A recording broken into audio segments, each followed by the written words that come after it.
ও নবী, কোরআন আমি এই জন্য নাজিল করি নাই যে কোরআন আপনাকে ভাগ্য বিপর্যস্ত করে দেবে, হতভাগ্য বানাই দেবে। কোরআন এই জন্য নাজিল করি নাই।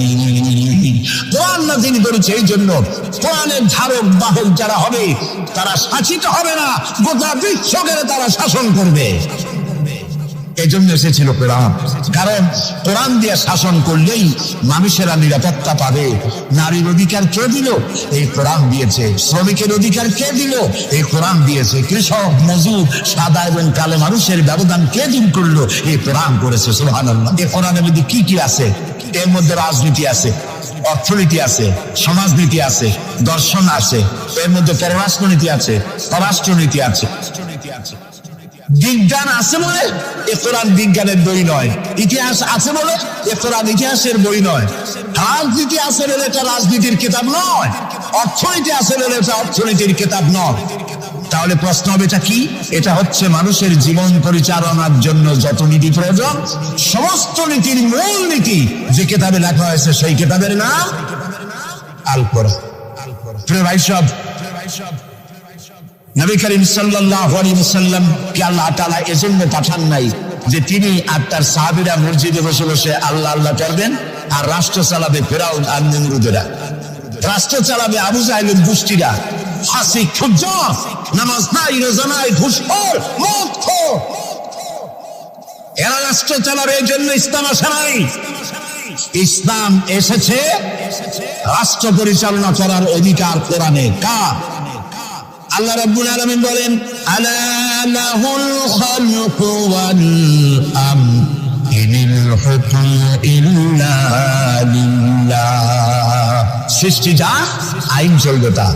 সৃষ্টি যার, আইন চলবে তার। আলা লাহুল খালকু ওয়াল আমর, সৃষ্টি যার, আইন তারই চলবে। কারণ এই কোরআনের তো কোনো পরিবর্তন নাই। এটি সংবিধান, এটি কনস্টিটিউশন। আমাদের একটা কনস্টিটিউশন আছে, আছে না? কবে তৈরি হয়েছিল? 72-তে। 1972 সালে বাংলাদেশের সংবিধান রচিত হয়েছিল। আজকে 2004। 1972 থেকে 2004 এ পর্যন্ত আমার দেশের কনস্টিটিউশন অ্যামেন্ডমেন্ট, সংযোজন, বিয়োজন, পরিবর্তন, পরিবর্ধন ইত্যাদি হয়েছে নাকি হয়নি? কয়বার হয়েছে? 13 বার হয়ে গেছে। 13 বার হয়েছে আর 14 বার হবে খুব শিগগির। তাহলে স্বাধীনতার 32 বছরের ভিতরে যদি সংবিধান 14 বার পরিবর্তন হয়, সংশোধন হয়, এই রেশিও অনুযায়ী 100 বছর যদি যায়, তাহলে কন্দলের লোম বাঁচলে থাকবে কিছু আর? এটাও একটি সংবিধান। এটার নাম কি? সংবিধান, মানবতার সংবিধান। এটি শুধু মুসলমানদের জন্য নয়। কোন মুসলমান দাবি করতে পারবে না কোরআন একমাত্র আমার কিতাব? না। আল্লাহ তাআলা শুরুতেই বলে দিয়েছেন, হুদাল লিন-নাস, হুদাল লিল-মুত্তাকিন, হুদাল লিন-নাস, হাযা বায়ানুল লিন-নাস। পৃথিবীর সমস্ত মানব গোষ্ঠীর জন্য হেদায়েতের সর্বশেষ কিতাবের নাম কি? কোরআন শরীফ। প্রিয় ভাই সব, 1400 বছর বা 1500 বছর হয়ে গেছে কোরআনের বয়স। পরিবর্তন হয়েছে কয়বার? কয়বার হয়েছে? কিয়ামতের আগ পর্যন্ত আর কয়বার হবে? একবারও হবে না। কারণ এই কিতাব আসছে কার কাছ থেকে? আল্লাহর কাছ থেকে। তিনি নির্ভুল, তার কোনো ভুল নাই। আমার দেশের সংবিধান পরিবর্তন হয় কেন? এই জন্য হয় যারা সংবিধান রচনা করেছিলেন ওনাদের কাছে ভবিষ্যতের জ্ঞান ছিল না। অতীতের অভিজ্ঞতার ভিত্তিতে বর্তমানকে সামনে রেখে সংবিধান রচনা করেছেন। আর যখন নতুন নতুন সমস্যা সামনে আসছে, তখন অতীতের অভিজ্ঞতা শেষ, নতুন অভিজ্ঞতা দিয়ে আবার পরিবর্তন করা লেগেছে। ঠিক কিনা? আল্লাহর কাছে কাল কয়টা? একটা। সেই কালটার নাম কি? মাশাআল্লাহ, আপনাদেরকে 100 দিলাম। এইরকম কথা যারা মনে রাখতে পারে, এই সব শ্রোতাদেরই কথা বলে শোনায়া আনন্দ আছে। আল্লাহ যেন আমারও ফায়দা দেয়, আপনাদেরকেও দেন বলি আমিন। তাহলে আল্লাহ রাব্বুল আলামিনের কাছে কাল হলো কয়টা? একটা। ওই কালটার নাম কি? বর্তমান। বর্তমানের উপরে ভিত্তি করে আল্লাহ তাআলা কোরআন তৈরি করেছেন, তাই এর কোনো অ্যামেন্ডমেন্টের প্রয়োজন হয় নাই, এবং পর্যন্ত হবে না। যদি শান্তি চাই, আমাদের দেশে এখন তো, আগেও সন্ত্রাস ছিল, এখনো সন্ত্রাস আছে। সন্ত্রাস নির্মূল আমরা করতে পারবো না যতক্ষণ না এই কোরআনের শাসন প্রতিষ্ঠিত হচ্ছে, ততক্ষণ পর্যন্ত সন্ত্রাস নির্মূল করা যাবে না। এই ব্যাপারে আরো কথা সামনে বলবো, বলেন ইনশাআল্লাহ। প্রিয় ভাই সব, তো আল্লাহ রাব্বুল আলামিন আমাদেরকে একখানা কিতাব দিলেন আর জিজ্ঞেস করলেন, আমাদেরকে বললেন, আফাগায়রা দীনিল্লাহি ইয়াবগুন ওয়া লাহু আসলামা মান ফিস সামাওয়াতি ওয়াল আরদি তাওআন ওয়া কারহা। আফাগায়রা দীনিল্লাহি ইয়াবগুন, আল্লাহর দেওয়া জীবন ব্যবস্থাকে ছেড়ে দিয়ে মানুষের তৈরি করা, অন্যের তৈরি করা কোন জীবন বিধান তোমরা তালাশ করো নাকি? আল্লাহ প্রশ্ন করছো। ওয়ালাহু আসলামা মান ফিস সামাওয়াতি ওয়াল আরদ, অথচ আকাশে যা আছে, জমিনে যা আছে, আমি ব্যক্তির মস্তক সবাই অবনত করে দিয়েছে আমি আল্লাহর সামনে। সুবহানাল্লাহ। আর তাই সেখানে শান্তি, যারা আল্লাহর আইন মানে সেখানেই শান্তি। দেখেন, একটু আগে আমি বলেছিলাম শুরুতে, সকল প্রাণীর আত্মরক্ষার হাতিয়ার আছে। আমাদের যদি আত্মরক্ষা করতে হয়, লাঠি, বন্দুক, ছুরি ইত্যাদির আশ্রয় দিতে হয়। আমার শরীরে, আপনার শরীরে আত্মরক্ষামূলক কোন হাতিয়ার বলে নাই। এখন আপনি বলেন, আত্মরক্ষার হাতিয়ার আছে বাঘের। সুন্দরবনে বাঘ আছে নাকি নাই? আপনারা কি এটা শুনেছেন যে গত বছর সুন্দরবনের বাঘেরা কোন একটা বিষয় নিয়ে রাগারাগি করিয়া নিজেরা কামড়াকামড়ি করে 200 বাঘ মারা গেছে? হয়েছে এরকম? কুমিরের এত বড় বড় দাঁত, এরকম খিল লেগে যান। এইসব কুমিরেরা তারা জঙ্গলে অথবা নদীর ভিতরে মারামারি করিয়া নিজেরা মারামারি করে 400-500 কুমির মারা গেছে। পাখিরা মারামারি করে মরছে, সাপেরা মারামারি করে মরছে। এরকম হয়েছে কখনো? হয়নি। ধরো আমি বলতে চাই, এই পৃথিবীতে বাঘে, সাপে, কুমিরে, হাঙ্গরে, সিংহে যত না মানুষ মেরেছে, মানুষেরা নিজেরাই তার থেকে লক্ষ গুণে বেশি মানুষ মেরেছে। ওদের মধ্যে শান্তি আছে, আমাদের মধ্যে শান্তি নেই। ওরা আল্লাহর আইন মানে, মানুষ আল্লাহর আইন অমান্য করে, আর সেই জন্যই মানুষকে অশান্তি পোহাতে হয়।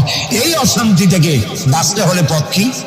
আল্লাহ রাব্বুল আলামিন বলেন, ইত্তাবিউ মা উনজিলা ইলাইকুম মির রাব্বিকুম ওয়া লা তাত্তাবিউ মিন দুনিহি আউলিয়া। ইত্তাবিউ মা উনজিলা ইলাইকুম মির রাব্বিকুম, আনুগত্য করো, অনুসরণ করো, অনুকরণ করো ওই জিনিসের যা তোমার রবের পক্ষ থেকে নাজিল হয়েছে। কি নাজিল হয়েছে বলে? এইটার অনুসরণ করো। ওয়ালা তাত্তাবিউ মিন দুনিহি আউলিয়া, আর তোমাদের নেতারা যা কিছু তোমাদের জন্য বানিয়েছে তার অনুসরণ করো না। মানব রচিত আইনে শান্তি নাই।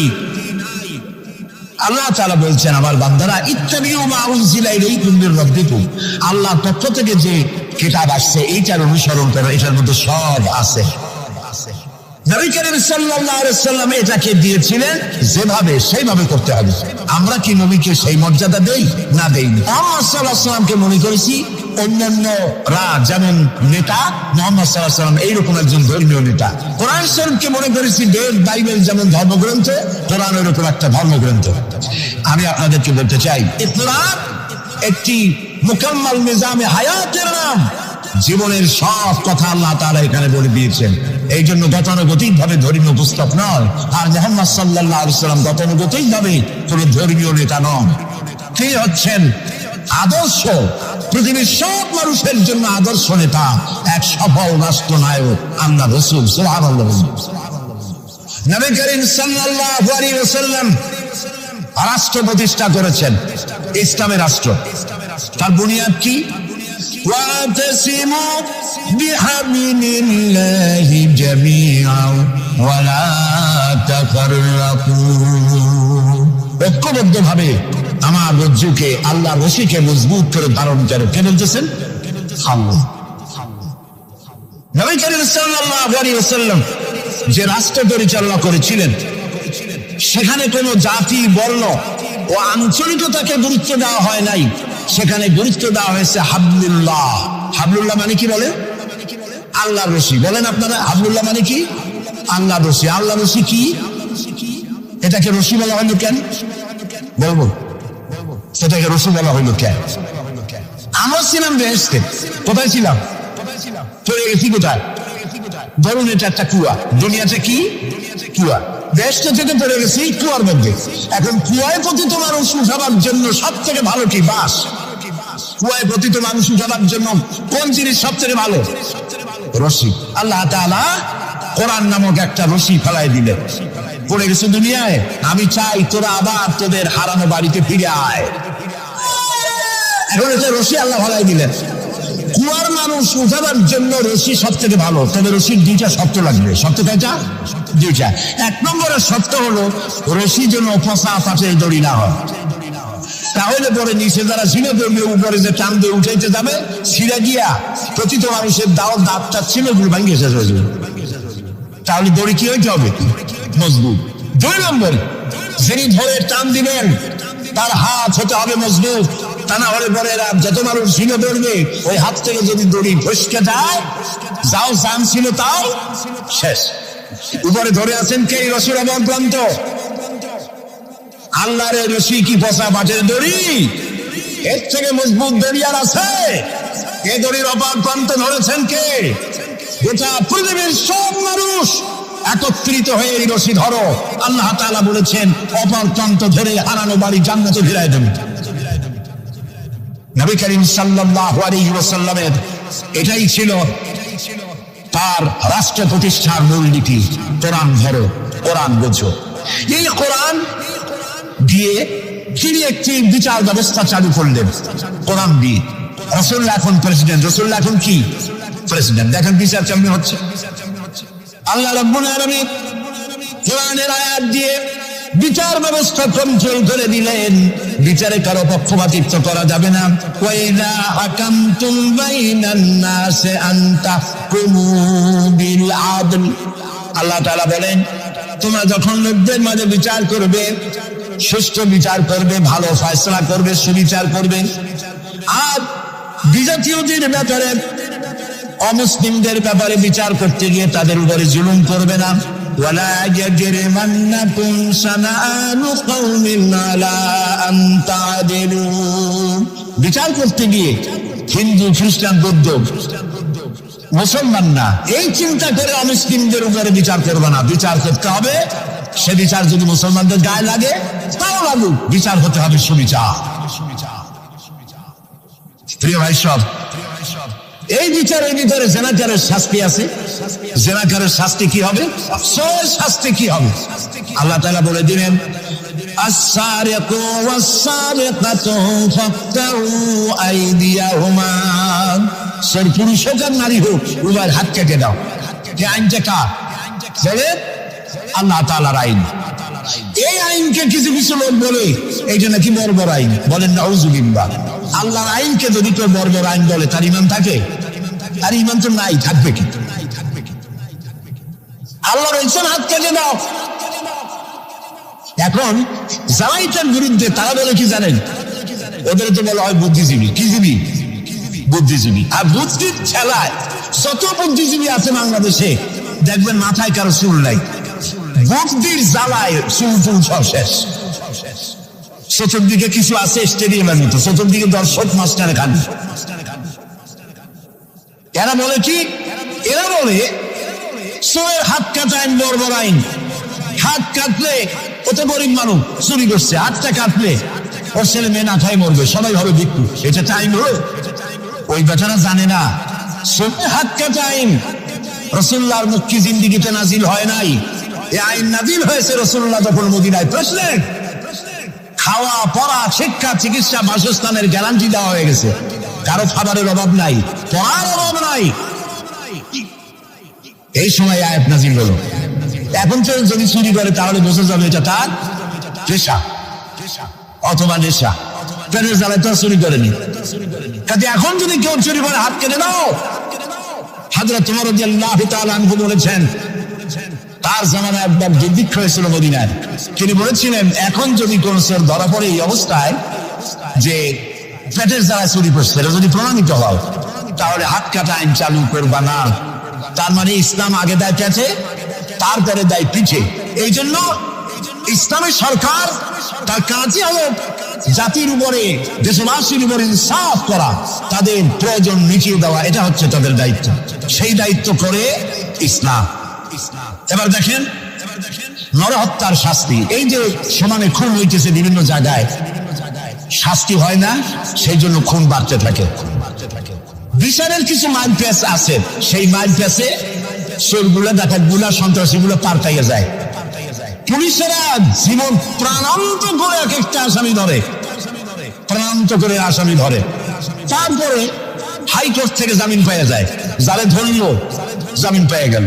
এখন তো সে পুলিশের নাকের জগায় আঙ্গুল দিয়ে দেখা যায়, পাল্লা নামার আর কেটে, ঠিক না? ইসলামের বিধান ভিন্ন। হত্যা করেছে, ইয়া আইয়ুহাল্লাযীনা আমানু কুতিবা আলাইকুমুল কিসাসু ফিল কাতলা, তোমাদের প্রতি নরহত্যার শাস্তি স্বরূপ কিসাস নির্দিষ্ট করা হয়েছে, অর্থাৎ হত্যার বদলে হত্যা। যে হত্যা করেছে প্রমাণিত হয়েছে, অলিয়া সতর্কতার মাঠে রেডিওর সমস্ত চ্যানেলগুলিকে দাওয়াত দাও, পত্রিকার সাংবাদিকদের দাওয়াত দাও, লোকেরা দেখুক, সকলের সামনে ওকে হত্যা করা হোক। জিনার শাস্তি আযানি ওয়াযানিয়াতু, আযানিয়াতু ওয়াযানি ফাজলিদু কুল্লা ওয়াহিদিন মিনহুমা মিআতা জালদা। জিনাকার পুরুষ, জিনাকারিনী মহিলা 100 দৌড়া মারো, যদি অবিবাহিতা হয়, আর বিবাহিতা হয়ে প্রাণদণ্ড দাও। একজন ধর্ষক যে নারী ধর্ষণ করেছে, ধর্ষণ হচ্ছে না, বিচার নাই। ওই আমলে গত 5 বছরে জাহাঙ্গীরনগর বিশ্ববিদ্যালয় এক কুলাঙ্গা 100 বার জেনা করেছে, 100 বার। তারপরে ককটেল পার্টি করেছে। যখন পত্র পত্রিকায় সমালোচনা ঝড় উঠল, তখন সেই সময়ের নেতৃবৃন্দরা এর একটা বিচারও করছিল। সেই বিচার হলো ওই কুলাঙ্গার তাদেরই সোনার ছেলে, তারা ডাইকা মাথায় হাত বুলাইলো, এই দুষ্ট ছেলে, এরকম করতে নাই। এই হলো বিচার। ইসলামের বিচারটা কি? ইসলামের বিচার হয়েছে ধর্ষক প্রমাণিত হয়েছে, নিয়ে সময় দামে চতুর্দিকে লোকেরা পাথর নিয়ে দাঁড়াও, পাথর মেরে ওর গায়ের গোস্ত, হাড্ডি, চর্বি, চামড়া, রক্ত বাতাসের সাথে উড়ে দাও।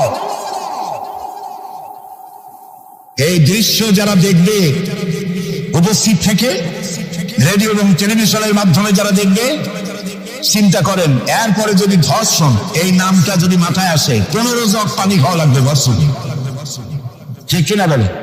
এই বিচারটা কার? সিলাওয়েন নবী করিম সাল্লাল্লাহু আলাইহি ওয়াসাল্লাম পৃথিবীর সফল শ্রেষ্ঠ রাষ্ট্রনায়ক, কোরআনের এই বিচার পদ্ধতি দিয়ে একটি সুন্দর সমাজ বিনির্মাণ করেছিলেন, যেখানে চুরি নাই, ডাকাতি নাই, জেনা নাই, হত্যা নাই, ধর্ষণ নাই, সব বন্ধ। প্রিয় ভাই সব, আল্লাহর কথা, রাসূলের কথা, ইতিহাসের কথা বলছি, আলহামদুলিল্লাহ বলে। নবী করিম সাল্লাল্লাহু আলাইহি ওয়াসাল্লাম ইন্তেকাল করলেন, এরপরে ক্ষমতা এলেন হযরত আবু বকর, প্রধান বিচারপতি হলেন হযরত ওমর। ইতিহাস লিখছে ফামাকাতা আমান কামিলান ফালাম ইয়াখতাসিম ইলাইহি ইসনান, 1 বছর পার হয়ে গেল, হযরত ওমরের বিচারালয় একটা লোক বিচার চাইতে আসে নাই। আছে পৃথিবীতে কোন ইতিহাস এরকম যে 1 বছরের প্রতি মামলা হয় না? বলেন আপনারা, আছে? হযরত ওমর রাদিয়াল্লাহু তাআলা আনহু হযরত আবু বকরের কাছে গিয়ে বললেন, মা হাজাতা বি ইনদা কওমিল মুমিনিনা ইয়া খলিফাত রাসূলিল্লাহ, হে আল্লাহর রাসূলের খলিফা, এই দেশে একটা বিচারকের দরকার কি? তিনি জিজ্ঞেস করলেন, লিমাযা? কই যে আমি তো 1 বছর থাকলাম, খালি বসে বসে কাঠখড়ি গুনলাম, কেউ বিচার চাইতে আসলো না। হযরত আবু বকর জিজ্ঞেস করলেন, তোমার কাছে যে কেউ বিচার চাইতে আসলো না, তার কারণ কি? তিনি বললেন, দীনুহুম নাসিহা, এই জাতির দিন হচ্ছে নাসিহা করা, পরস্পরের কল্যাণ কামনা করেন। ওয়া মানহাজুহুল কুরআন, আর তাদের সংবিধান হচ্ছে কোরআন। ওয়া আমালুহুম আল আমরু বিল মারুফ ওয়ান নাহয়ু আনিল মুনকার, আর এই জাতির আমল হলো ভালো কাজের আদেশ করা, অন্যায় কাজ থেকে মানুষকে বিরত রাখা। কুল্লু ওয়াহিদিন মিনহুম ইয়ারিফু হাদ্দাহু ফায়াকিফু ইনদাহু, আর এর প্রত্যেকটি ব্যক্তি তার সীমারেখা চেনে, আল্লাহর হক সীমারেখা চেনে, এবং সেই সীমারেখার কাছেই সে দাঁড়িয়ে যায়। সুতরাং এই যখন এই জাতির অবস্থা, হাকিমাহুম ইয়াকতাসিমুনা ইলাইয়া ইয়া হালিফাত রাসূলুল্লাহ সাল্লাল্লাহু আলাইহি ওয়াসাল্লাম, এই যখন জাতির অবস্থা, সেই জাতি মামলা করতে আসবে কেন? সুবহানাল্লাহ। মামলা নাই, মোকদ্দমা নাই, এমন একটি সমাজ নবী করিম সাল্লাল্লাহু আলাইহি ওয়াসাল্লাম তৈরি করেছেন।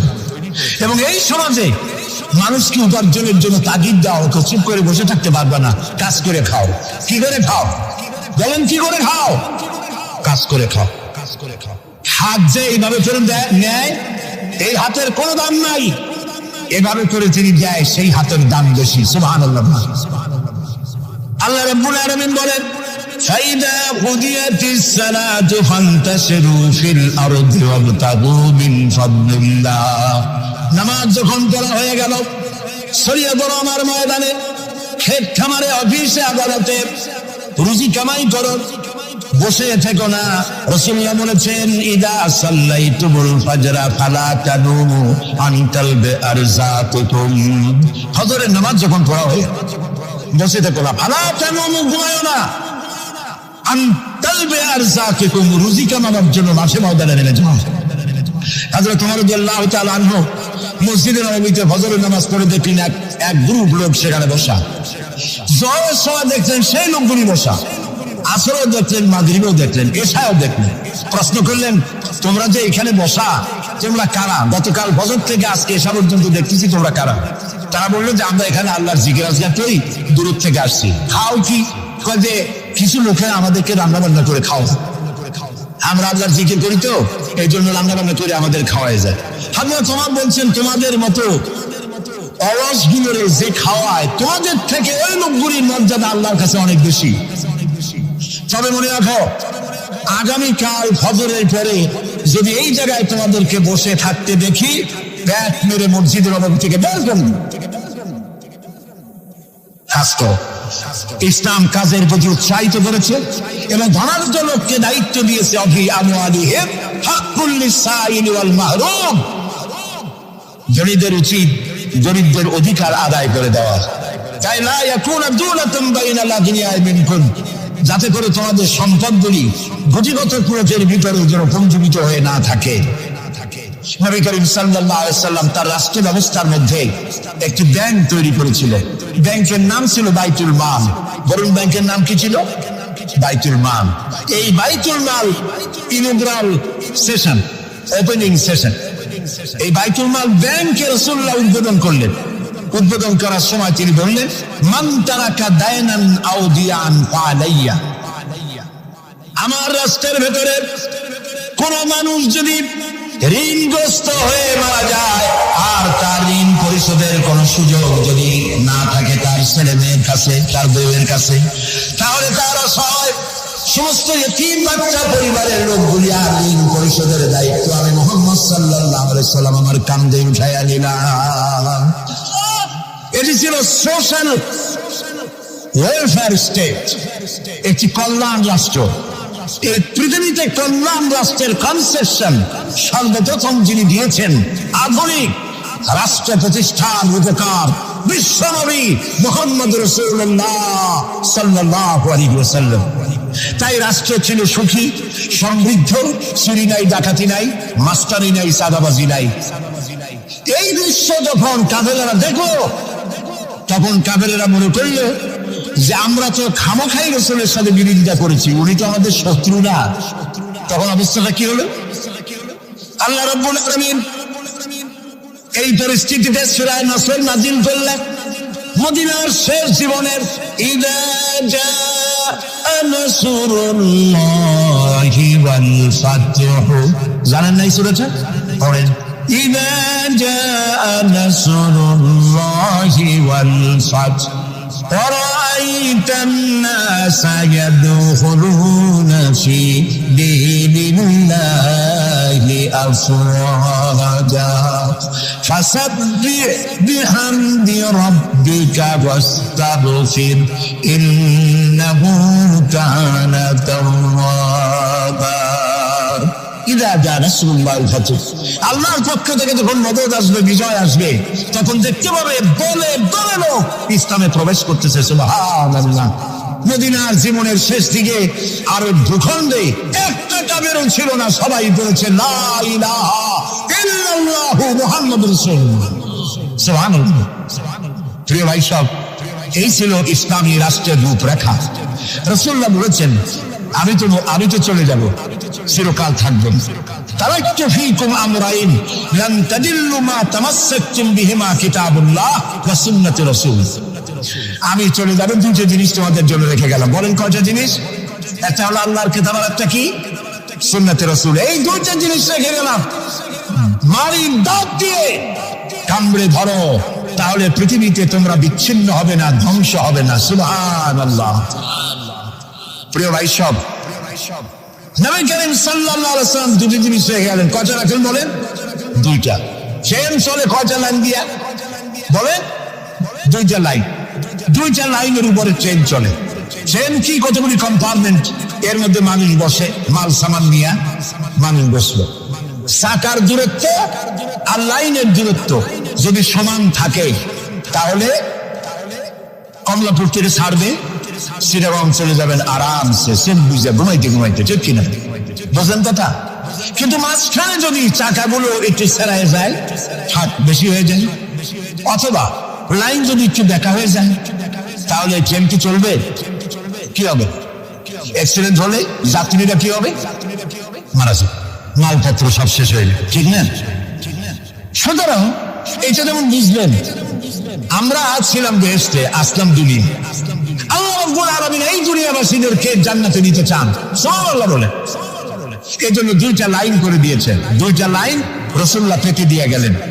একটার নাম হলো কোরআন, আর একটার নাম হাদিস।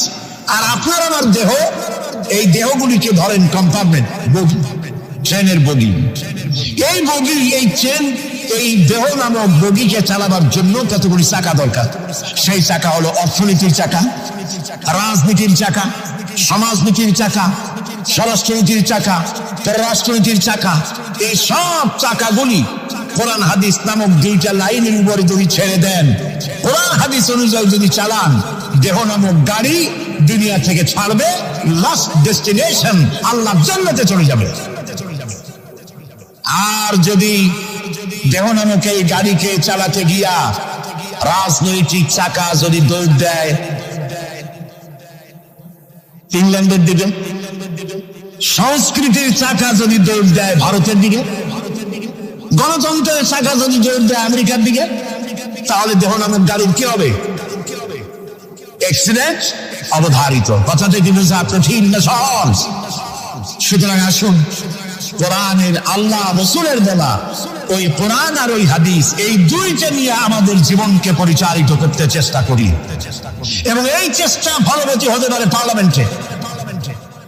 হাজার বছর ওয়াজ করে যা করতে না পারবেন, পার্লামেন্টে যদি কোরআনের পক্ষের লোকেরা মেজরিটি হয়, তাহলে হাজার বছর ওয়াজের তুলনায় একটা বিল পাস করলে অতি তাড়াতাড়ি তা হয়ে যায়। এই জন্য জনগণকে সেভাবে তৈরি হতে হবে, প্রস্তুতি নিতে হবে এবং বুঝতে হবে কোরআনের আইন ছাড়া সন্ত্রাস, দুর্নীতি নির্মূল হবে না, হবে না, হবে না। বাংলায় বলে কাক। এই কাক তার খাদ্য গোপন করে কিভাবে দেখেছেন? আমি ছোটবেলায় দেখছি। কোথা থেকে খাদ্য নিয়ে আসলো চুরি করে, বা যে কোনো কায়দায় খাবার আনলো। খাবার এনে সে চালের মধ্যে অথবা কোনো তার গোপন জায়গায় ওটাকে গুজে রাখার সময় চোখ বন্ধ করে রাখে। তার ধারণা কেউ দেখলো না, চোখ বন্ধ করে রাখছে। এই সমস্ত বুদ্ধির ঢেকিগুলি তারা মনে করে নিজের জ্ঞানের উপরে তুষ্ট। আমার থেকে বুদ্ধিমান আর কে আছে? বুদ্ধিজীবী বুদ্ধি বেঁচে খায়। সুতরাং আমি তার নিজস্ব বুদ্ধি এবং বিচক্ষণতা এগুলি কি চূড়ান্ত মনে করে এর পেছনে তারা লেগে থাকে। এটা হচ্ছে তাদের ৪র্থ নম্বরের মাহবুব। এখানে সত্য এবং সততার কোনো বালাই নাই। এখানে ন্যায় বিচার এবং ন্যায় নিষ্ঠা পরোপকারিতার কোনো বালাই নাই। মদ, জুয়া, বেশ্যাবৃত্তি, ব্যভিচার, চুরি, প্রতারণা, ডাকাতি, শয়তানি, বদমাশি, এখানে সব চলে। এখানে কোনো মানবতার প্রশ্ন নাই। এই ৪টি খোদায় তারা বিশ্বাসী, যারা নাকি পার্থিব ইমানে ইমানদার। আর যারা ধর্মীয় ইমান ইমানদার, তারা হচ্ছেন আল্লাহ এবং পরকালে বিশ্বাসী। আপনারা যারা মাহফিল এসেছেন, বুখারী শরীফের হাদিসে এসেছে আল্লাহ পাকের কিছু কিছু ফেরেশতারা তারা শুধু রাস্তায় রাস্তায় ঘোরে, গ্রামে গঞ্জে ঘোরে, তাদের কাজই হলো ঘোরা। ঘুরতে ঘুরতে যখন তারা দেখেন কোন জায়গায় কিছু লোক বসে গেছে এবং আল্লাহ পাকের জিকির করছে, আল্লাহর কোরআনের আলোচনা করছে, তখন এক ফেরেশতা আর এক ফেরেশতাকে ডেকে বলে, তোমরা যে কারণে ঘুরছো আসো। সেই লোকগুলি পেয়ে গেছে। ফেরেশতারা মাহফিলের চতুর্দিকে দাঁড়ায় যায়, গায়ে গায়ে মিশে, হাত্তাকে পৃথিবীর মাটি থেকে আকাশ পর্যন্ত আল্লাহর রহমতের বৃষ্টি অবতীর্ণ হতে থাকে সেখানে। আল্লাহ পাক সবকিছু জানা সত্ত্বেও ওই ফেরেশতাদেরকে প্রশ্ন করেন, ফেরেশতারা এই লোকগুলি এখানে বসে আছে কেন, তারা কি বলছে? ফেরেশতারা বলে, রব্বুল আলামিন তোমার বান্দাগুলি তোমার বিরাটত্ব, তোমার মহানত্ব বর্ণনা করছে, তোমার পবিত্রতা ঘোষণা করছে, তোমার শুকরিয়া আদায় করতেছে, জিকির আজগার করতেছে। আল্লাহ পাক প্রশ্ন করেন, ও ফেরেশতারা তারা কি আমাকে দেখেছে নাকি? ফেরেশতারা জবাব দেন, না রব্বুল আলামিন তোমাকে তারা দেখে নাই। আল্লাহ পাক বলেন, যদি আমারে তারা দেখতো তাহলে কি হতো? ফেরেশতারা বলেন, রব্বুল আলামিন তোমার বান্দাগুলি তোমাকে পাওয়ার জন্য আরো বেশি জিকির করতো, আরো বেশি ফিকির করতো, আরো বেশি প্রশংসা করতো, আরো বেশি তাসবিহ পড়তো। আল্লাহ পাক প্রশ্ন করেন, ও ফেরেশতারা আমার এই বান্দাগুলি আমার কাছে কি চায়? ফেরেশতারা বলে, রব্বুল আলামিন তোমার বান্দাগুলি তোমার কাছে জান্নাত কামনা করে, বেহেশত চায়। আল্লাহ পাক বলেন, ফেরেশতারা তারা কি আমার বেহেশত দেখেছে? ফেরেশতারা বলেন, হে আল্লাহ তোমার জাতের কসম তারা তোমার জান্নাত দেখে নাই। আল্লাহ পাক প্রশ্ন করেন, যদি তা দেখতো তাহলে কি হতো? ফেরেশতারা বলে, রব্বুল আলামিন তাহলে ওই জান্নাত পাওয়ার জন্য তারা প্রতিযোগিতা করত। আল্লাহ পাক এরপরে প্রশ্ন করেন, ফেরেশতারা আমার এই বান্দাগুলি কিসের থেকে আমার কাছে আশ্রয় চায়, কান্দে কেন? ফেরেশতারা বলেন, রব্বুল আলামিন তোমার বান্দারা তোমার জাহান্নামের আগুন থেকে মুক্তি চায়। আল্লাহ পাক প্রশ্ন করেন, ও আমার ফেরেশতারা তারা কি আমার জাহান্নাম দেখেছে নাকি? ফেরেশতারা বলে, রব্বুল আলামিন তোমার জাতির কসম করে বলি ওরা তোমার জাহান্নাম দেখে নাই। আল্লাহ পাক বলেন, যদি তা দেখতো তাহলে কি হতো? ফেরেশতারা বলে, রব্বুল আলামিন তোমার জাহান্নাম দেখলে তারা এই জাহান্নাম থেকে বেশি করে ভাগত, এই জাহান্নাম থেকে পানাহ চাওয়ার জন্য, পরিত্রাণ পাওয়ার জন্য আরো বেশি করে কাঁদত। আল্লাহ পাক বলেন, ও আমার ফেরেশতারা আমার এই বান্দাগুলি আমাকে দেখে নাই, আমার বেহেশত দেখে নাই, আমার দোজখ দেখে নাই। না দেখে কোরআন হাদিসের কথা বিশ্বাস করে এভাবে কাঁদতেছে। তোমরা সাক্ষী থাকো, ওই মজলিসে উপস্থিত সমস্ত লোকগুলিকে আমি রব্বুল আলামিন মাফ করে দিলাম। তোমরা সাক্ষী থাকো, সকলকে ক্ষমা করে দিলাম। একজন ফেরেশতা তখন দাঁড়াবেন, একজন ফেরেশতা দাঁড়িয়ে বলবে, আয় আল্লাহ তুমি সবাইকে মাফ করে দিলে ঠিক আছে, কিন্তু অমুক, নাম নিয়ে বলবে অমুক, সে তো কোরআন শুনতে আসে না, সে তো জিকির করতে আসে নাই, সে তো জিকিরের মাহফিলের উদ্দেশ্যে, কোরআনের মাহফিলের উদ্দেশ্যে আসে নাই, সে আসতেছিল এমনি এমনি আসছিল নিজস্ব কাজে। কিছু লোক দাঁড়ানো আছে, বসে আছে দেখে সেও দাঁড়ায় গেল, তারও তুমি মাফ করলে। বুখারী শরীফের হাদিসের মধ্যে লেখা রয়েছে, নবীজি বলছেন, আল্লাহ রাব্বুল আলামিন সঙ্গে সঙ্গে ঘোষণা করেন, ফেরেশতারা শুনে রাখো, এই মাহফিল সমূহে, আমার জিকিরের মাহফিলে, আমার কোরআনের মাহফিলে যারা আসে কোনদিন তারা হতভাগ্য হয় না, কোনদিন হতভাগ্য হয় না। যারাই আসে সকলকে ক্ষমা করে দেওয়া হয়। সুবহানাল্লাহ। কোরআনে কারীমের সে আযীম মাহফিলে আপনারা উপস্থিত হয়েছে। এই কোরআনের প্রভাবে, এই কোরআনের বরকতে রাসূল করিম সাল্লাল্লাহু আলাইহি ওয়াসাল্লাম এমন এক সমাজ প্রতিষ্ঠা করেছিলেন যেই সমাজে চুরি ছিল না, ডাকাতি ছিল না, হত্যা ছিল না, ধর্ষণ ছিল না, সব বন্ধ হয়ে গিয়ে একটি সুখী, সমৃদ্ধশালী, ভীতিহীন, সন্ত্রাসমুক্ত একটি সুন্দর সমাজ বিনির্মাণে রাসূল করিম সাল্লাল্লাহু আলাইহি ওয়াসাল্লাম সক্ষম হয়েছিলেন এই কোরআনের কারণে। কিসের কারণে?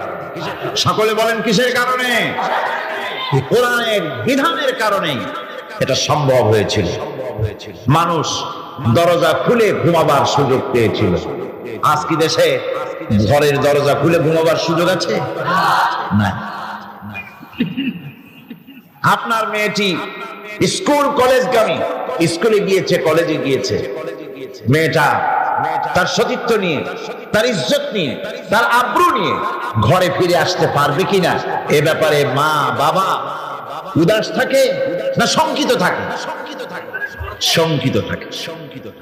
আপনি নিজে রাস্তায় যখন বেরোন, জীবনটা ভেতরে সহ, জীবনটা সহ ঘরে ফিরতে পারবেন, এই গ্যারান্টি আজ আর কেউ দিতে পারে না। রাসূল করিম সাল্লাল্লাহু আলাইহি ওয়াসাল্লামের যুগে মানুষেরা দরজা খুলে ঘুমাবার সুযোগ পেত, চুরি ডাকাতি বন্ধ হয়েছে, শ্রমিক তার শ্রমের ন্যায্য পাওনা পেয়েছে, কৃষক তাদের উৎপাদিত পণ্যের সঠিক দাম পেয়েছে, নাগরিক বৃন্দ তাদের রক্ত এবং সম্পদের নিরাপত্তা লাভ করেছে। এ কথাগুলি কি গল্প না বাস্তব? গল্প না বাস্তব? এটি ছিল বাস্তব। রাসূল করিম সাল্লাল্লাহু আলাইহি ওয়াসাল্লাম করেছিলেন কোরআন দিয়ে, কারণ কোরআন হচ্ছে সংবিধান। কোরআন কি? সংবিধান। পৃথিবীর সবগুলি রাষ্ট্রে লিখিত অলিখিত সংবিধান আছে। আমাদের দেশেও একটা সংবিধান আছে, আছে না? আমাদের দেশের সংবিধানের বয়স কত? 26 বছর কি 25 বছর বয়স হয়েছে সংবিধানে। সংবিধান আমাদের দেশে যেটা আছে, এই সংবিধানের কোন পরিবর্তন হয়েছে নাকি হয় নাই? কতবার হয়েছে? মোট 13 বার সংবিধান পরিবর্তন হয়েছে, অ্যামেন্ডমেন্ট এসেছে, সংশোধন করা হয়েছে। ভবিষ্যতে আর হবে না। জি হবে, অপেক্ষা থাকুন, ওয়েট এন্ড সি কতবার হয় তাই দেখুন। কিন্তু আল্লাহ পাকের সংবিধান, যার নাম কোরআন, এই সংবিধানের নাম কি? নাজিল হয়েছে কত বছর? 1400 বছর। কোরআনে কারীম অবতীর্ণ হলো পৃথিবীর বুকে। আজ পর্যন্ত কোরআনে কারীমের কোন অ্যামেন্ডমেন্ট আসে নাই। পৃথিবীর কোন মানুষ বলতে পারে নাই কোরআনের এই আইনটি বর্তমান যুগে চলতে পারে না, এটাকে পরিবর্তন করা হোক। আমি নতুন করে একটা সুন্দর বানাইছি, কোরআনের চাইতে ভালো, সেটারে ঢুকানো হোক। বলতে পেরেছে? ভবিষ্যতে পারবে? বাংলাদেশের সংবিধান পরিবর্তন হতে হতে, অ্যামেন্ডমেন্ট হতে হতে হয়তো এমন সময় আসতে পারে যে এর অরিজিনাল কি তা হারায় যাবে। নট আনলাইকলি, হতে পারে যে কোরআন হচ্ছে সবচেয়ে মাজলুম কিতাব।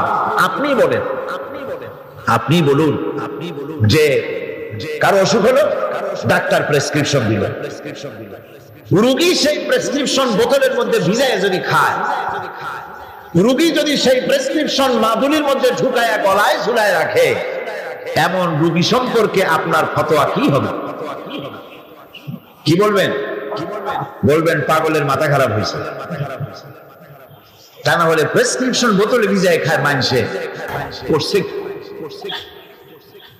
আল্লাহ রাব্বুল আলামিন কোরআনে কারীমকে দুনিয়ার মানুষের জন্য সংবিধান হিসাবে অবতীর্ণ করলেন, আর আমরা ব্যবহার করলাম কোরআনকে। পানির মধ্যে ভিজিয়ে ভিজিয়ে খেলাম, পান করলাম। কোরআনে কারীমকে মাদুলির ভিতরে ভরে গলার মধ্যে ঝুলিয়ে রাখলাম, চুমা খাইলাম, মাথায় লাগাইলাম। কোরআন পড়লাম না, বুঝলাম না, আমল করলাম না।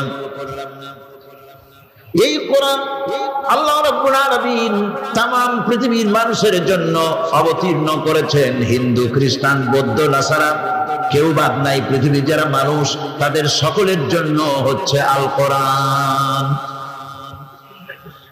মানুষের তৈরি করা মতবাদ দিয়ে যদি শান্তি হতো পৃথিবীতে, তাহলে পৃথিবীতে শান্তির প্রচেষ্টা কেউ কম করে নাই, গতকাল বলেছি। কিন্তু সব ব্যর্থ হয়েছে। সব কি হয়েছে? ব্যর্থ হয়ে গিয়েছে। সফল হতে হলে কোরআনের কাছে আসতে হবে, একথা বিশ্বাস করতে হবে। যারা ক্ষমতায় আছেন, যারা রাজনীতি করেন, সকলকেই একথা বিশ্বাস করতে হবে, মন গড়া আইন দিয়ে দেশ চলতে পারে না। যেমন আমার মন গড়া কোন চিন্তা দিয়ে মাইক অপারেট করলে মাইক চলবে না। আমি যদি আমার চিন্তা অনুযায়ী এটারে লাগাই, আমি যদি মনে করি যে এতটুকু ছোট ছোট মাইক্রোফোন, এগুলো কি কথা টানতে পারবে নাকি? এর থেকে এগুলা বাদ দিয়া বড় বড় চুঙ্গা গুলি আনিয়ে বক্তার মুখের উপরে ধর, আওয়াজ জোরে বের হবে।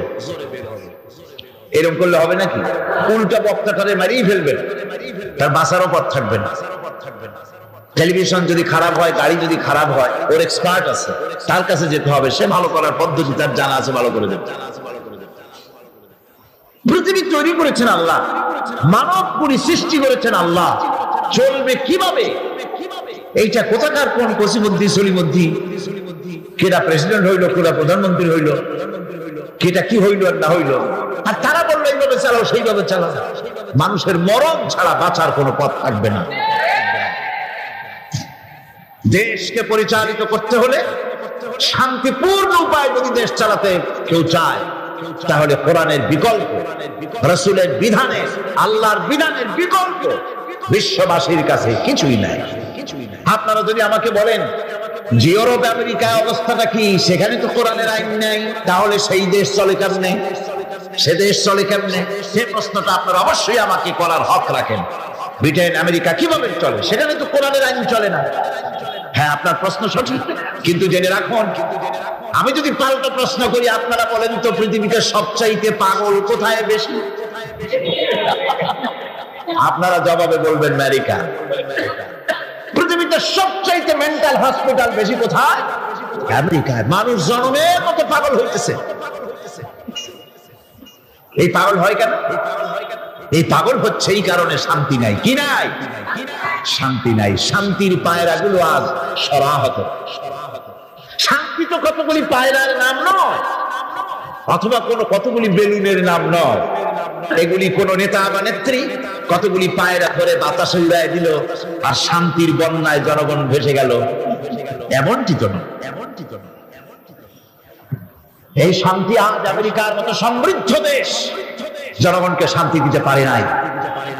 স্বামী তার স্ত্রীকে বিশ্বাস করে না, স্ত্রী স্বামীকে ভক্তি করে না, মা বাপ তার সন্তানকে স্নেহ করে না, সন্তান তার মা বাপকে শ্রদ্ধা করে না। মানুষ একটু শান্তি পায় ঘরে গিয়ে, সেই ঘরে চরম অশান্তি যায়, দেখে বউ আরেকজনের সাথে, স্ত্রী দেখে তার স্বামী আর এক মহিলার সাথে। মানুষগুলি এখন মরার জন্য পাগল হয়েছে। আপনারা শুনে অবাক হবেন, গত জুলাই মাসের the Far Eastern Economic Review পত্রিকার ভেতরে এসেছে, আমেরিকার 10,000 সাদা আমেরিকা হোয়াইট হাউসের সামনে গিয়ে তারা বিক্ষোভ প্রদর্শন করেছে, দাবি জানিয়েছে সরকারের কাছে যে আমাদেরকে আত্মহত্যা করার অধিকার দেওয়া হোক, আইনগত অধিকার। আত্মহত্যা করার সেখানে বিধান নাই। তারা বলছে আত্মহত্যা করার অধিকার দেওয়া হোক, কারণ পৃথিবীর বুকে বেঁচে থাকলে শান্তি পাবো না, মরলে বোধহয় শান্তি হবে। এটা তাদের ধারণা, কিন্তু মরলে আরো যন্ত্রণা আছে। শান্তি ওখানেও না, যেহেতু কামটা করছে খারাপ, কাম করছে কি খারাপ, শান্তি নেই। হায় হায়, অশান্তি এমন ভাবে তাদের পেয়ে বসেছে, অবাক হবেন। আল্লাহর মেহেরবানি, প্রতি বছর সেখানে দাওয়াত হয়, আর আমি আমার চোখে দেখি মানুষগুলির অবস্থা। যুবকগুলি, যুবিতগুলি মাথার চুলগুলিকে আটা মাখাইয়া তাতে রং দিয়ে তাল পাতার মতো খাড়া করছে। কেউ বা মাথার পেছনের চুলগুলি ছোট ছোট করে ছেটে ওখানে বাড়ির টেলিফোন নম্বর, রোড নম্বর লিখে দিয়েছে। অবাক কান্না অবস্থা এই। আমি বলে থাকি যে শয়তানে যদি এই দৃশ্য দেখে, বেচারা শয়তান গাছের সাথে হেলান দিয়া খালি কানবে আর বলবে যে আল্লাহ, আমি শয়তান হয়ে দুনিয়া এসে লাভ হইল কি? এগুলি তো মারাত্মক শয়তান। উলঙ্গপনা, বেহায়াপনা, অশ্লীলতায় ছেয়ে গেছে। শান্তি নাই, ইউরোপে নাই, আমেরিকায় নাই। সেই ইতিহাস আর একদিন বলবো। আজ আমি ভূমিকায় কথাগুলি বললাম এই কারণে, পৃথিবীতে আপনারা যা মনে করেন, Britain, France, Italy, German, America, Canada, পৃথিবীর বিভিন্ন দেশে শান্তির নহর বইতেছে না, অশান্তির আগুন জ্বলতেছে।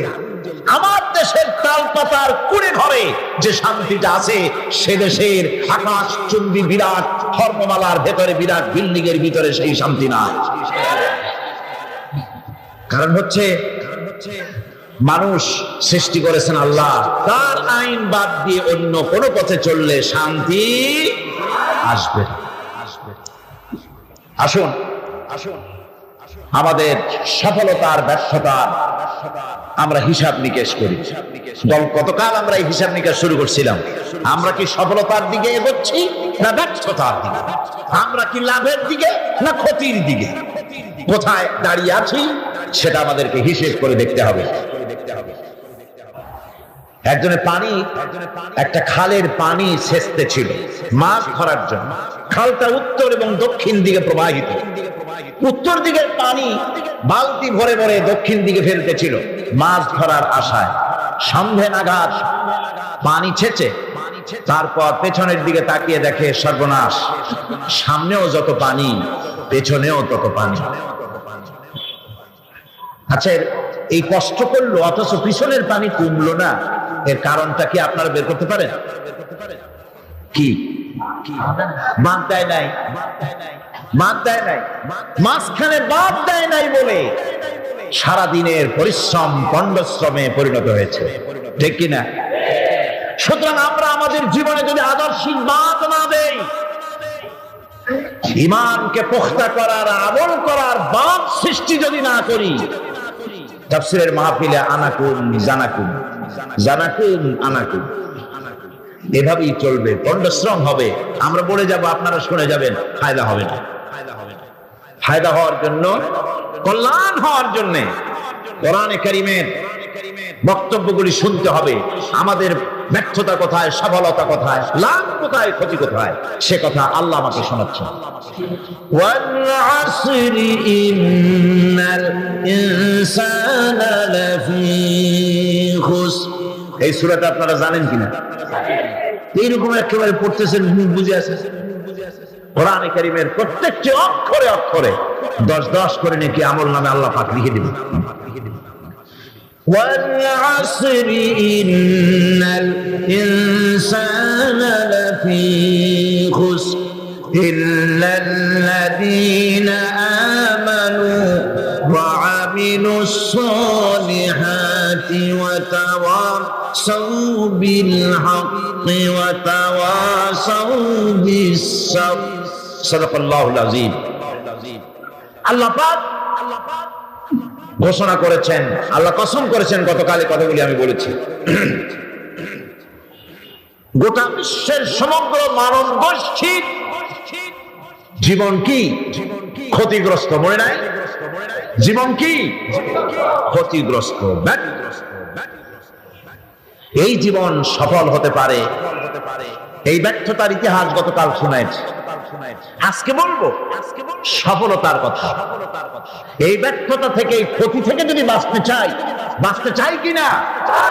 কারা কারা চাই দেখাই তো হাত। কারা কারা চাই ক্ষতির হাত থেকে বাঁচতে চাই? কারা? আলহামদুলিল্লাহ, হাত নামান। ক্ষতির হাত থেকে যারা বাঁচতে চান, আল্লাহ রাব্বুল আলামিন তাদের জন্য ফর্মুলা পেশ করেছেন, ইল্লাল্লাযীনা আমানু ওয়া আমিলুস সালিহাতি ওয়া তাওয়াসাউ বিল হাক্কি ওয়া তাওয়াসাউ বিস সাবর। আল্লাহ পাক বলেন, 7টি কাজ করলে জীবন সফল হয়ে যাবে। কয়টা কাজ? 7টা কাজ করলে জীবনটা সফল হয়ে যাবে। 1 নম্বরে ঈমান। 1 নম্বরে কি? এটাই হচ্ছে ফাউন্ডেশন। ক্ষতি থেকে বাঁচার জন্য প্রথম যে গুণটি, সেটির নাম হচ্ছে ঈমান। ইসলামে ঈমানের স্থান সর্বপ্রথম। তারপরে হচ্ছে ইসলাম। ইমান আগে, তারপরে কি? ইসলাম। ইসলাম হচ্ছে বীজ, ইমান হচ্ছে বীজ, আর ইসলাম হচ্ছে চারা, গাছ। এটা হচ্ছে ভিত্তি। এই ভিত্তিকে সর্বপ্রথম মজবুত করতে হবে। ইমানের ভিত্তি, ইমানের ভিত্তি দুনিয়ায় ইমানের আহ্বান জানাবার জন্যই আল্লাহ রাব্বুল আলামিন সমস্ত নবী এবং রাসূলদেরকে পৃথিবীতে পাঠিয়েছেন ইমানের আহ্বানের জন্য। দুনিয়ার সমস্ত নবীদের দাওয়াত ছিল ইমানের দাওয়াত। কিসের দাওয়াত? এই ইমানের দাবিটা আসছে, দাওয়াতটা এসেছে আল্লাহর কাছ থেকে। কার কাছ থেকে? দেখুন, পৃথিবীর ভিতরে কোন নবীদের কথার সাথে আরেকজন নবীর কথার কোনো বৈপরীত্য হয় নাই। সমস্ত নবীদের কথা একরকম ছিল। কয় রকম ছিল?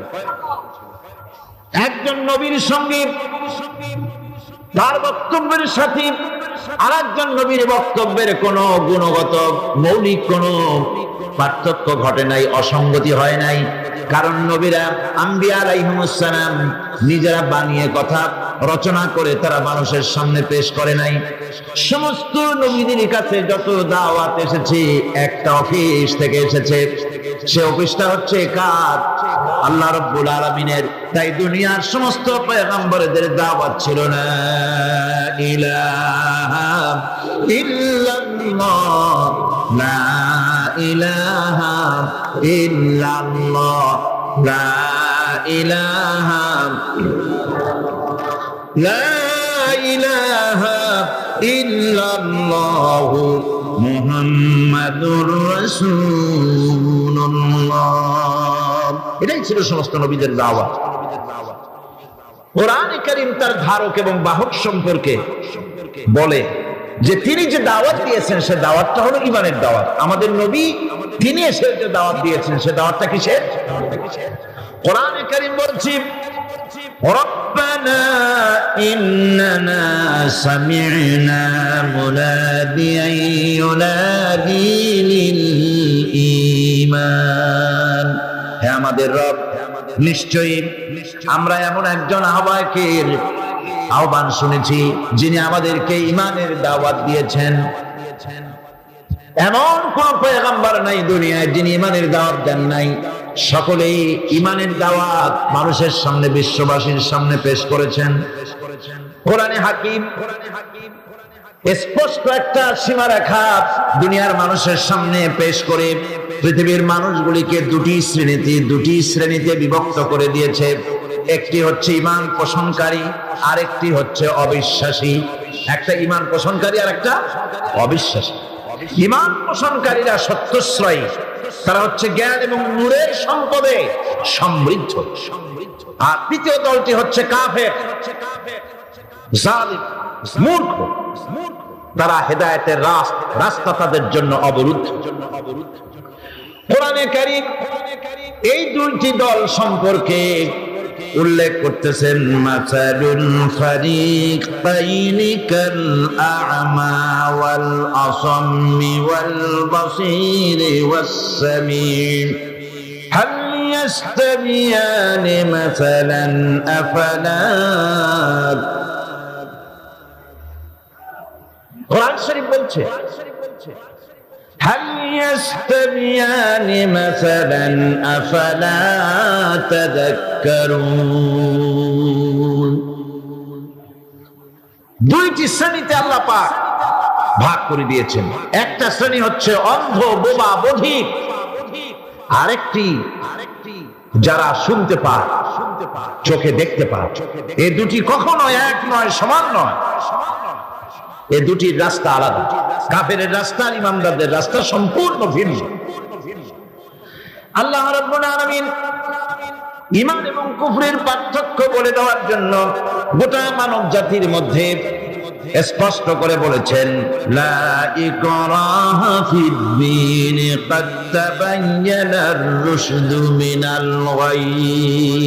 দ্বীনের ব্যাপারে জোর জবরদস্তি নেই। এখানে হেদায়েতের পথ এবং গোমরাহি, হেদায়েতকে গোমরাহির পথ থেকে সম্পূর্ণ আলাদা করে দেওয়া হয়েছে। লা ইকরাহা ফিদ্দীন, দ্বীনের ব্যাপারে কোনো জোর জবরদস্তি নাই।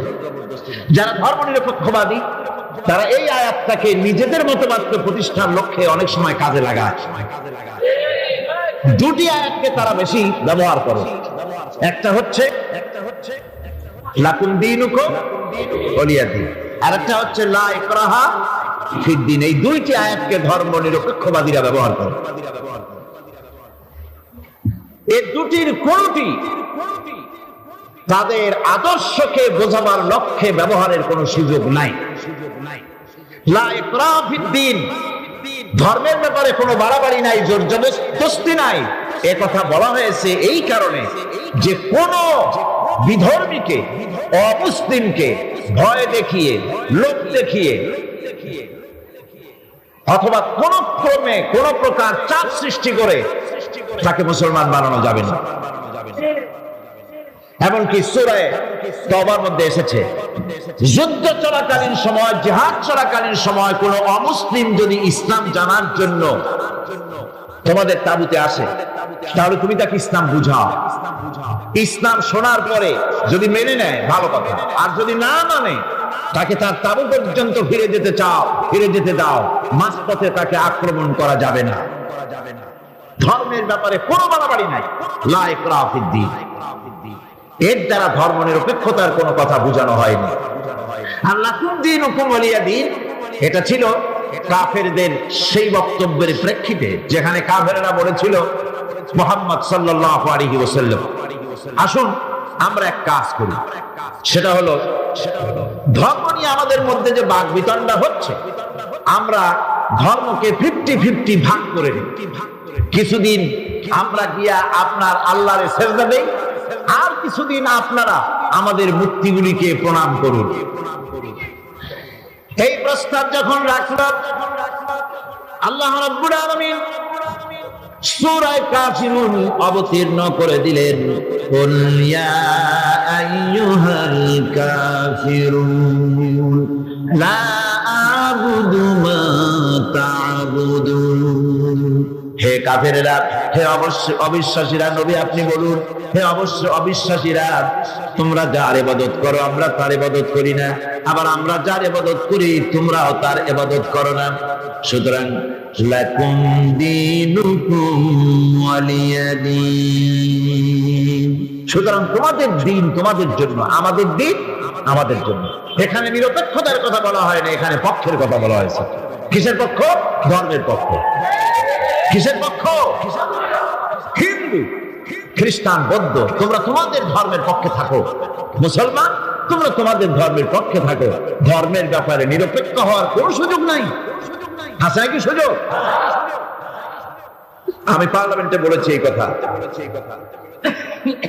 যে একটা ধর্মের উপরে বিশ্বাস করে নিজেকে একটা ধর্মের পক্ষের ব্যক্তি হিসাবে ঘোষণা করে কেউ বলছে, দাবি করছে আমি হিন্দু, কেউ বলছে আমি বৌদ্ধ, কেউ বলছে আমি খ্রিস্টান, কেউ বলছে আমি মুসলমান, নিজেকে একটা ধর্মের বিশ্বাসী ঘোষণা করার পর আমি ধর্মনিরপেক্ষ, এই কথাটা মিথ্যা, বানোয়াট, জালিয়াতি, প্রতারণা, মুনাফিক। কোন ধর্মের অনুসারী ব্যক্তি ধর্মনিরপেক্ষ হতে পারে না। কেবলমাত্র নাস্তিক, যারা আল্লাহরে মানে না, আল্লাহকে স্বীকার করে না, ওরা বলতে পারে আমরা ধর্মনিরপেক্ষ, ধর্মের ব্যাপারে আমরা নিরপেক্ষ, গুলো মানি না, বিশ্বাস করি না। কিন্তু যারা ধর্মে মানে, সেদের যে ধর্মেরই হোক না কেন, সে ব্যক্তি ধর্মনিরপেক্ষ যদি দাবি করে, এটা মিথ্যে কথা, এটা মুনাফিকি ছাড়া কিছু হতে। মুসলমানকে, যে কোনো জাতিকে যে ধর্মে আছে ধর্মের পক্ষে থাকায় কথাই বলা। এখন আমি বলতেছিলাম ইমানের কথা। ইমান আগে আনতে হবে। ইমান সম্পর্কে আল্লাহ রাব্বুল আলামিন বলতেছেন, ইমান হলো আগে, তারপরে ইসলাম। আবার ইমান আনার আগে আবার কুফরি একটা শব্দ আছে, সেটা হলো فَمَن يَكْفُرْ بِالطَّاغُوتِ وَيُؤْمِنْ بِاللَّهِ فَقَدِ اسْتَمْسَكَ بِالْعُرْوَةِ الْوُثْقَى لَا انفِصَامَ لَهَا ওয়াল্লাহু সামিউন আলীম। ফামান ইয়াকফুর বিত-তাগুত, যে ব্যক্তি তাগুতকে অস্বীকার করেছে, সর্বপ্রথম তাগুতকে অস্বীকার করতে হবে। ওয়া ইউমিন বিল্লাহ, আর এরপরে আল্লাহর উপরে যে ঈমান আনলো, ফাকাদ ইসতামসাকা বিল উরওয়াতিল উসকা, সে এমন এক শক্ত অবলম্বন ধারণ করলো যা তাকে কোনো কিছুই বিচ্ছিন্ন করবে না, ধ্বংস করে দেবে না। সুবহানাল্লাহ। এখন সত্যিকারের ঈমানদারের পরিচয়টা কি?